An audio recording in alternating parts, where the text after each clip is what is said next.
If you'd like to, please subscribe. It helps me out a lot. I post every Wednesday.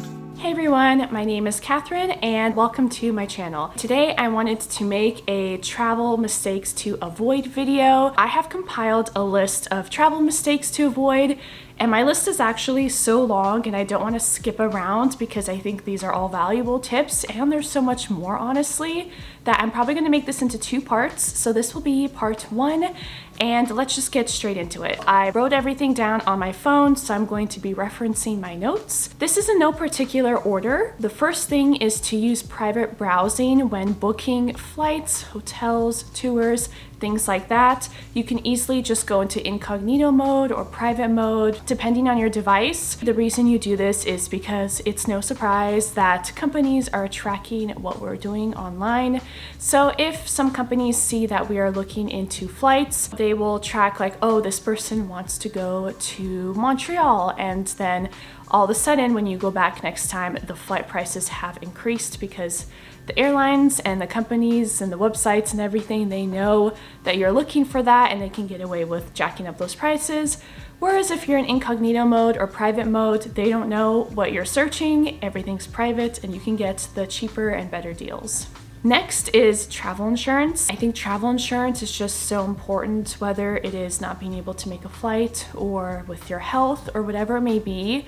You never know what will happen abroad, and just when it comes to health and honestly just peace of mind, I think it's just something that we shouldn't skimp out on. So just for peace of mind, get travel insurance. Another thing I've seen people do is to have important stuff not be in their carry-on.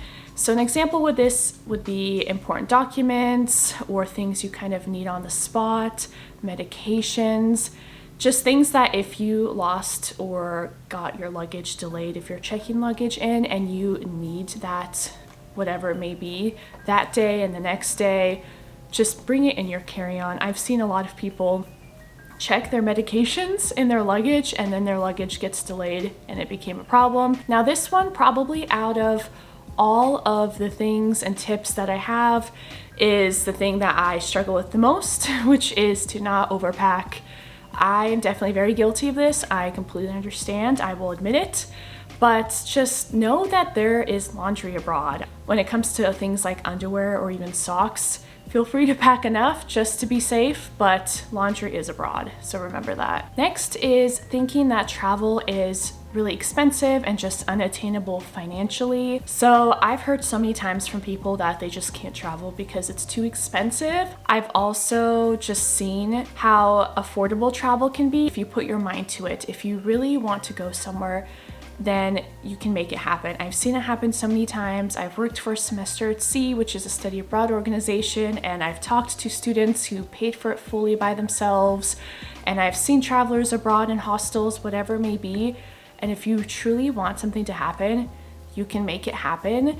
And honestly, I feel like for the most part, the cost of living in the US, which is where I'm located, is much higher than almost anywhere else. So the main expense you will have is your flight. But then once you get to your destination, usually in most places, it is much cheaper for the day-to-day, and especially if you stay in hostels, if you eat out only some of the time and you eat at your hostel, you buy like local groceries, there's so many free activities you can do, such as parks or walking tours or whatever it may be. You can even volunteer abroad, so you can stay at somebody's house and take care of their animals, for example, or a nanny or something in exchange for free room and board. There's so many different things that you can do to make travel worth it. Not all travel and most travel is not the luxury kind of travel you see at like 4 or 5-star hotels, and it is definitely more attainable financially than you might first think. So the next thing is just not doing enough research ahead of time. Sometimes I can be guilty of this because I can get a bit lazy, I'm not gonna lie. But doing research is important. I have a trip coming up actually to South Korea and Japan, and yesterday I was doing a lot of research when it comes to South Korea because I'm staying a few extra days there on my own after my tour. And I think it's just really important to do research obviously ahead of time, just so you know what you want to do, so you know what's available to do there, what the culture is like, what the currency is. There's just so many things. It's a whole nother country, it's a whole nother place, and There's different ways that people live around the world, and it's just important to be informed when you go into that country. Do your research to be well informed, and that will also ultimately just keep you safe as well. Another thing is not allocating enough money for in-country expenses. Now, I know I said earlier that travel is more affordable than we oftentimes think, but a lot of times people might book a tour and think that's the cost of the trip and that's it, and they don't bring enough money in country.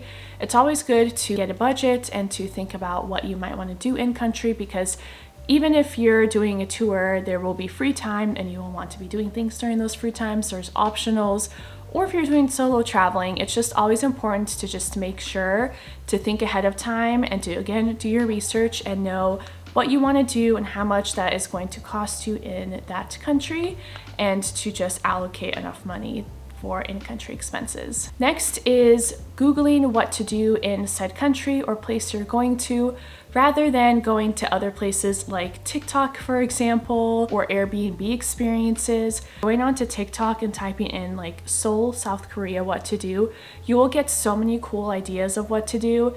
And I've recently gotten into looking into Airbnb, and they have not only the places where you can stay, accommodations, but they have experiences. And it's actually a fun thing I've been doing locally as well, is to see what kind of cool experiences there are that you can do. And I think it's just a great place to be able to see tours and experiences that are offered by locals. Next is staying in your comfort zone. So naturally, traveling is going to make you outside your comfort zone, but I just think that sometimes people might go into a country and then just do things in that country that is more in their comfort zone. And to remember that you are in a new place, there's so many new things to do, everything is new, and it is a great time to not let your fears, anxieties, and comfort levels prevent you from maybe doing something really cool and fun.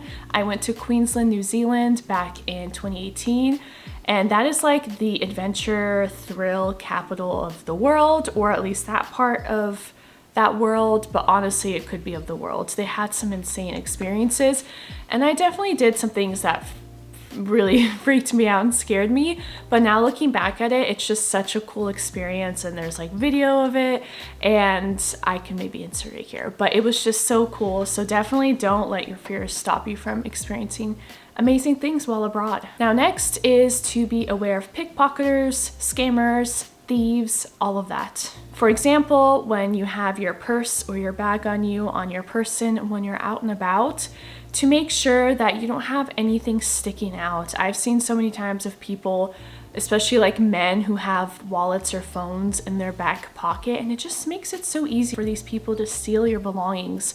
There's a lot of purses, for example, I think the brand is called Travelon. I've seen now different purses that have an anti-theft type of a material on the purse, so people can't scan and steal your information, because apparently that's a thing.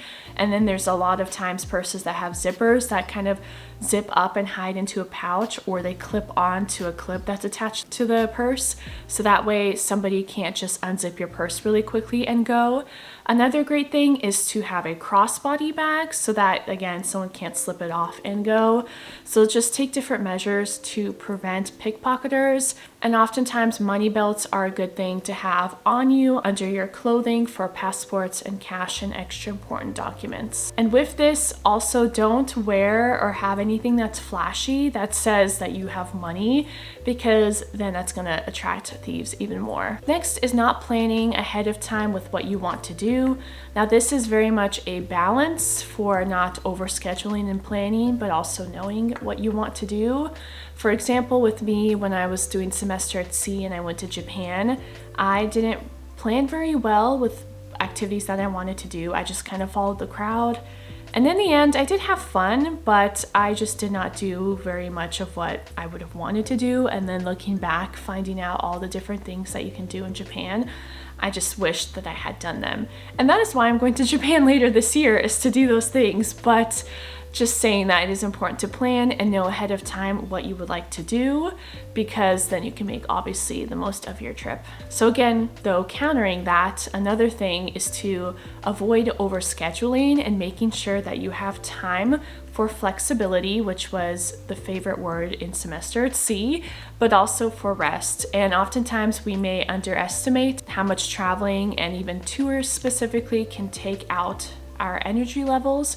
So to have time to rest and know that it's okay if you need the first half or the second half of a day to just rest, because most of all, you are one person, you only have so much energy, and we do a lot on these travel trips. And to just be your most energized self, it's important to maybe take a few hours for one day to be able to rest and then have the rest of your trip having you be in a better mood. Next, one thing I like to do is to bring some local currency with you before you even land in the country. Many times, depending on the country, they will only take cash for certain things or for most things, or maybe not at all, so it really depends. But for my ease of mind, especially thinking about if I need to get transportation to the hotel right away from the airport and they only take cash or things like that, I like to get cash out ahead of time so I don't have to think about it too much while I'm still at home, and that will set me up for the first couple of days or so, and then I can see where the best places are to exchange currency and country, because usually at the airport it is much more expensive to exchange. Next is to check ahead of time to see if there are any foreign transaction fees on your cards so you can avoid those. Also contact your bank. And this really depends. I used to have to contact my bank even if I was going to a different state. And now whenever I go into like my app or whatever, because I use Bank of America, they just say you don't even have to contact them. But maybe just in case, because you don't want to have your accounts frozen while you're abroad. But definitely check to see if there are any foreign transaction fees. And with that, see what is best for you ahead of time, whether you want to mostly use cash, if you want to use your debit card, if you want to use your credit card, and just know and be prepared ahead of time. Also, one great thing is to possibly, if you don't already have one, to look into a travel credit card. I use the Bank of America Travel Rewards card, and of that, there's no foreign transaction fees, and I get points whenever I buy things abroad or buy travel related things like airfare and hotels. And then later on, I can redeem those points and be able to use them for travel purchases in the future. Another important thing is with your phone provider, and to check when it comes to how you will use your phone abroad. See if you would prefer to just rely on Wi-Fi, if you want to get a SIM card, if you want to see if you can do some kind of travel plan with your phone provider.